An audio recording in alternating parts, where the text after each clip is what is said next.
Metre, এটা হচ্ছে hertz metre. আর আমরা এদিকে 3টে লোড দিয়েছি। এবার ভোল্ট মিটারের জায়গায় আমরা এই মাল্টিমিটার দিয়ে এখান থেকে আমরা মেজার করতে পারবো, মানে কতটা লোড হচ্ছে আমরা এই 3টি মিটারে আমরা এখানে দেখতে পারবো। এটা কারেন্ট কোথায় দেখতে হবে, কত আছে, কত কী করে দেখতে হবে, অ্যাম্পিয়ার কত দেখতে হবে, অ্যাম্পিয়ার এই অ্যাম্পমিটারে। আর তারপর কতটা ফ্রিকোয়েন্সি হচ্ছে কারেন্টে সেটা হার্জ মিটারে। আর কারেন্ট মিটার এই যে এনার্জি মিটার। ঠিক আছে, কানেকশন করো।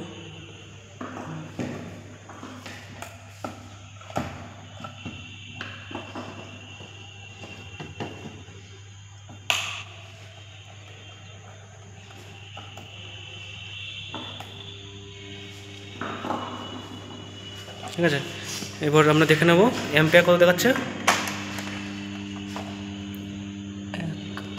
এই যে এনার্জি মিটার থেকে সিঙ্গেল ফেজ এনার্জি মিটার দিয়েছি, তাই তো আমার কাজ করছে। এখানে অ্যাম্পিয়ার আমাদের শো করছে, আমাদের 1 অ্যাম্পিয়ার মোটামুটি এখন কারেন্ট নিচ্ছে 3টে লোডে। ঠিক আছে, আমাদের ফ্রিকোয়েন্সি মিটারে কত দেখাচ্ছে 50 হার্জ, যেহেতু 50 জায়গায় আমাদের ওটা কম্পন হচ্ছে। এরপর আমরা ভোল্টেজ কত আছে সেটা দেখে নেবো। করো,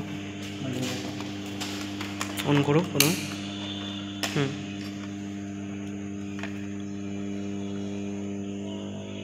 243 243 40 যাক 240 সামথিং এরকম আছে। ঠিক আছে, বুঝতে পেরেছো কানেকশনটা?